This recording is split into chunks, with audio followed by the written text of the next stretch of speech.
And I guess before I let you go, man, I want to understand what the SARS. What is SARS? What's a SARS? Yeah, SARS is like a special unit squad, like an anti-robbery squad that was created back home, on a part of the unit from the police for Okay. special robbery cases and special intelligence and all of that stuff.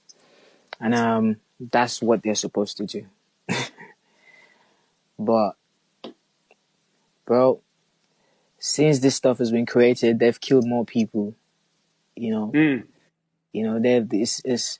It's everyday harassment. There's videos online of police harassing young people, man, for So no it's just straight reason. corruption, like Like it's ICE just and yeah, all of the yeah, gun, gang task force and all of that shit. exactly like that, man. Like it's just like every youth you see is not a criminal. Like I have people back home that work for, like I have young boys working for me every day. Imagine I'm in London, I'm in America, then my producers are calling me back home like, oh bro, I just been stopped by the police. They don't believe I work for you.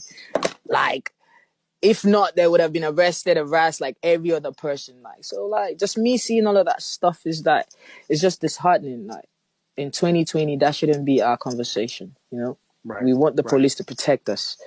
We want the police to protect the people. We have more pressing issues affecting Nigeria. There's no 24 hours electricity, bro, as I speak to you. People use generators. People that can't even afford generators. They got sleep in darkness, bro. There's no 24 hours electricity. There's bad roads. And the government is quiet about the same, like all of this, bro. So to me, it hurts. I have growing kids. I have a 9-year-old that's growing up. Like he's in Nigeria. I talk to him every day. I want change for him. I want change for my son. I want change for the next generation. Like so, it's just sad that like we've been quiet about the situations for the longest. People have been micing words. People don't want to be direct about the conversation. Of course Fear.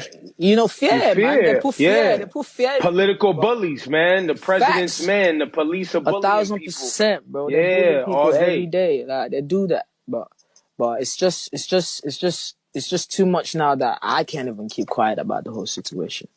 I That's respect why, that though, brother. every time when they do this political thing, like I always exempt myself when it's election period because I try not to influence people's votes. I don't want to, because I don't even trust this guy. I'm not gonna go and stay and say, yo, please come and vote for this guy to be president when I don't know if he's gonna change anything. I wouldn't do Right. that. I always step aside, but now it's too sad. We can't step aside anymore. We need answers. We need conversations. The president should speak to the people. Like, speak to the people. Like, just that sometimes communication helps.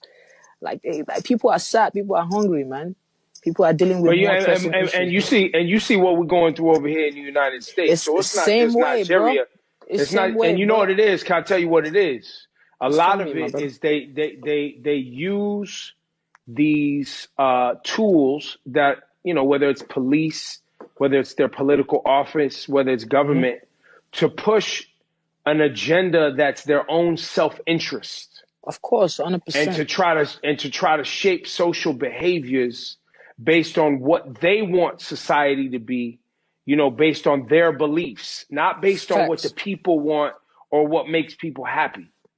And so Facts. criminalizing the youth, making the youth afraid, locking people up, keeping the young people, disenfranchised and apathetic and not so, and the more they can keep young people not participating in the This, system, the the more they better can for do them. what they want. The more they Yeah, get to man, the do what better they for want. them. But the more they get to do what they want. But now it's like it's amazing. Like we have social media and stuff like that. You used to get more educated. Like we're growing up. This what's happening is Yeah. the young that we are growing up. I was 10 and all of this craziness was happening. Like I'm 30 years old right now. Like and it's still happening. Like I'm not stupid. I'm gonna speak. So we see all of these things and we recognize these things. And I want to say like a big shout out to everybody that goes out to speak for themselves, that goes out in these matches and advocate for real change. Like just keep doing what you do, keep empowering people. And we are all we got. Like we just have to empower and educate people that we can really, really, really do things on our own, man. Like, I be telling people that you cannot let your environment determine your end result. Like, you know, you're a king, you're a queen, man. Don't see no nothing. Don't see no police brutality. Don't see no color. Don't see none of that. Like, we are all human beings, you know, and we're kings and queens. Have that in mind. Remember, I tell my kids that every day, man. You have to tell the next generation that, like, all of that needs to change. Yeah, I get emotional when I talk about this stuff, No, I man. love It's that. like, I love that, brother. yeah, Go man. hard, B. I get emotional when I talk about this stuff, but like, you know, but it's amazing to see that people are beginning to speak up, and that's what I love. Yeah. That's what I love. I love that.